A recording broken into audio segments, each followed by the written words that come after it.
Olá, tudo bem? Prontos para mais uma aula de língua portuguesa? Nessa aula veremos algumas curiosidades em relação aos gêneros de substantivos e adjetivos. Vocês devem saber que quando se fala em gênero em relação à gramática, estamos nos referindo às palavras que podem ser definidas como masculinas ou femininas, certo? Pois algumas palavras são, digamos assim, sem gênero. Querem um exemplo? A palavra quando. Quando é um advérbio de tempo, normalmente. Não dá para especificarmos se é uma palavra masculina ou feminina. Contudo, se eu quiser usar esse advérbio como um substantivo, basta eu incluir, por exemplo, um artigo definido. E aí usarei o artigo o ou o artigo a. Pela nossa experiência com a língua portuguesa, sabemos que devemos usar o artigo masculino o. Ouça um exemplo de frase com o uso dessa construção. O quando é que nos interessa nessa história. Muito bem. Existem, desse modo, incontáveis situações em que a gramática que temos internalizada, quando aprendemos uma língua, nos direciona para o uso adequado dessa ou daquela construção frasal. E quando eu falo de gramática internalizada, estou me referindo a qualquer indivíduo que tem uma língua materna, normalmente aquela que o indivíduo aprendeu quando era bem criança. No nosso caso, ou pelo menos na maioria de nós, é a língua portuguesa. Mas alguns de nós brasileiros, dependendo da região, temos como língua materna o Guarani, por exemplo. E somente depois esses brasileiros aprendem a língua portuguesa. Portanto, a língua materna deles é o Guarani. Fui clara? Estou comentando isso para ilustrar minhas referências à nossa língua materna, ok? Bem, vamos agora começar efetivamente nossa aula. Observe o que nos diz a respeito o gramático Ulisses Infante. Gênero é a propriedade que as palavras têm de indicar o sexo real ou fictício dos seres. Usamos normalmente os artigos definidos o, masculino, e o a, femininos, para definir a concordância das palavras em seu relacionamento linguístico. Por exemplo, a palavra pó, substantivo masculino, o pó. Na língua portuguesa, esse substantivo é masculino e não se refere a qualquer comportamento sexual das partículas de poeira. Entretanto, só faz sentido relacionarmos o gênero ao sexo quando se trata de palavras que designam pessoas ou animais, como, por exemplo, aluna, aluna, gato, gata. Acredito que vocês não tinham dúvidas em relação a isso, mas tem uma tendência a enfatizar alguns conceitos que já temos internalizados. Muito bem. Os substantivos em relação ao gênero se dividem em substantivos biformes, substantivos comuns de dois gêneros, substantivos sobrecomuns e epicenos, substantivos de gênero vacilante. Os substantivos biformes são os mais comuns e usuais. São os que designam seres humanos ou animais, apresentando uma forma para o masculino e outra para o feminino. Essas duas formas podem apresentar um mesmo radical, ou podem apresentar radicais diferentes. No primeiro caso, quando apresentam o mesmo radical, a formação do feminino está ligada principalmente à formação da forma masculina. Vejam os exemplos. Garoto, garota. A maior parte dos substantivos terminados em o átono forma o feminino pela substituição desse o por a. Remador, remadora. A maior parte dos substantivos terminados em consoante forma o feminino pelo acréscimo de a.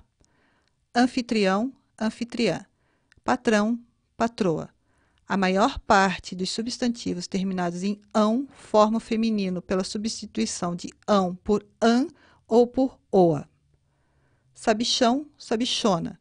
Nos aumentativos, a substituição do ão masculino se faz pelo ona. Observaram que até agora não temos novidades, não é? Somente aspectos que são do conhecimento de vocês. Vamos ver mais exemplos de substantivos biformes para daí então vermos os outros tipos. Acompanhem. Cônsul, consuleza, sacerdote, sacerdotisa, profeta, profetiza. Alguns títulos ligados à nobreza, ocupações ou dignidades formam femininos com esa, essa, isa. Mestre, mestra. Monge, monja. Elefante, elefanta. Alguns substantivos terminados em e formam o feminino com a substituição desse e por a. Alguns substantivos ainda apresentam formas irregulares para o feminino, a exemplo de avô, avó, rei, rainha, réu, ré.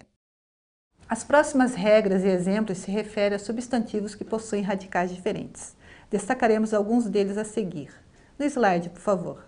Relativos a seres humanos: cavaleiro, amazona, cavalheiro, dama, marido, mulher, genro, nora. Relativos a animais: bode, cabra, cavalo, égua, carneiro, ovelha. Bem, até aqui vimos os gêneros de substantivos biformes. Veremos a seguir o gênero de substantivos comuns de dois gêneros. Só pelo nome já dá para perceber que se trata, exato? Isso mesmo. Nesses casos, a distinção entre o masculino e o feminino se faz pela concordância de um artigo ou de outro determinante. Vamos ver alguns exemplos? O a pianista, o a agente, o a estudante, o a gerente, o a jornalista, o a cliente. Falta-nos ver, em relação aos gêneros dos substantivos, os substantivos sobrecomuns e epicenos.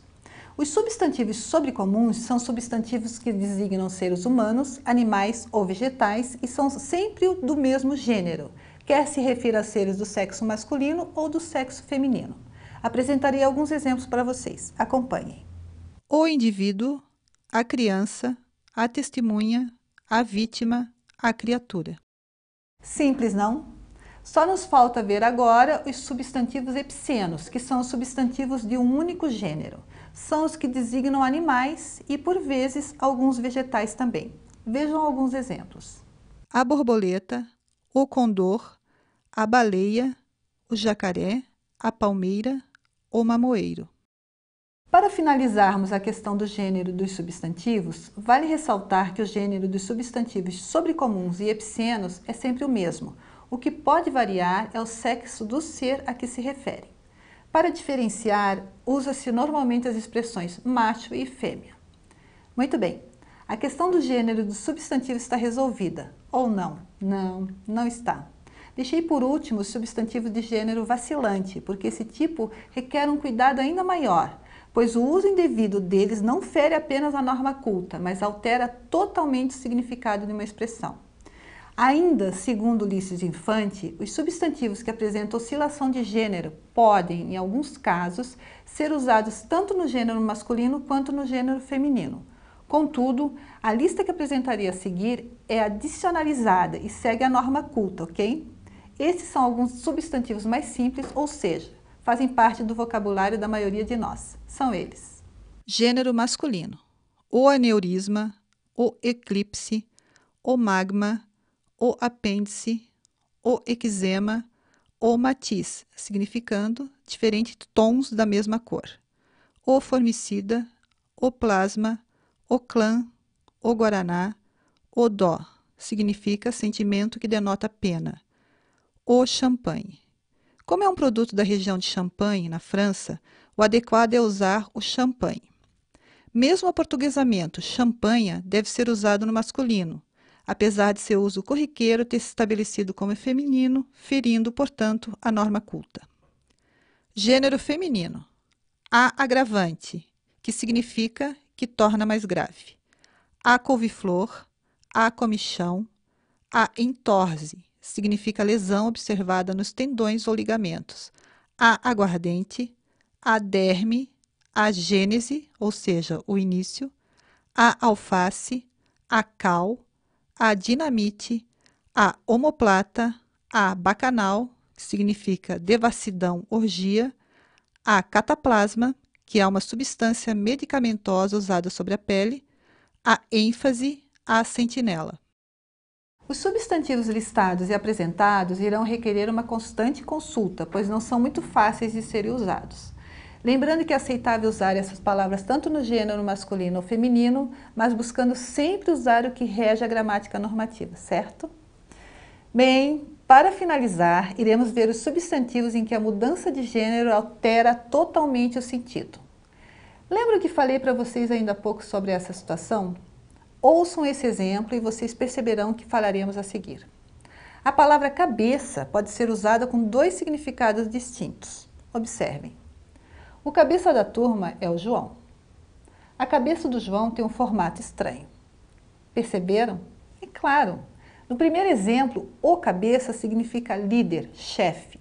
Já no segundo, a cabeça significa parte do corpo. O exemplo dado com a palavra cabeça é o mais simples e tenho certeza que nenhum de vocês a usaria de forma equivocada. Contudo, há algumas palavras que valem mais atenção. Vamos ver quais são elas? O capital, bens, dinheiro. A capital, cidade-sede onde se localiza o poder executivo. O crisma, óleo usado em sacramentos religiosos. A crisma, cerimônia religiosa. O cura, sacerdote. A cura, ato ou efeito de curar. O moral, ânimo, bril. A moral, conjunto de valores e regras de comportamento. O cisma, separação. A cisma, suspeita, preocupação. O grama, unidade de massa. A grama, planta rasteira. O lente, professor. A lente, instrumento óptico. Incrível essa nossa língua portuguesa, não é? O uso de um determinante do gênero masculino ou feminino altera todo o sentido da palavra. Isso acontece com as línguas de origem latina, de uma maneira geral, como é a língua portuguesa. As línguas de origem anglo-saxônica são mais rígidas em relação a isso, como, por exemplo, a língua inglesa. Bem, esgotamos o assunto gênero dos substantivos. Falta-nos ver ainda o que podemos destacar em relação ao gênero dos adjetivos. Será que há tanta coisa assim também? Não, não mesmo. Os adjetivos concordam em gênero com o substantivo a que se refere.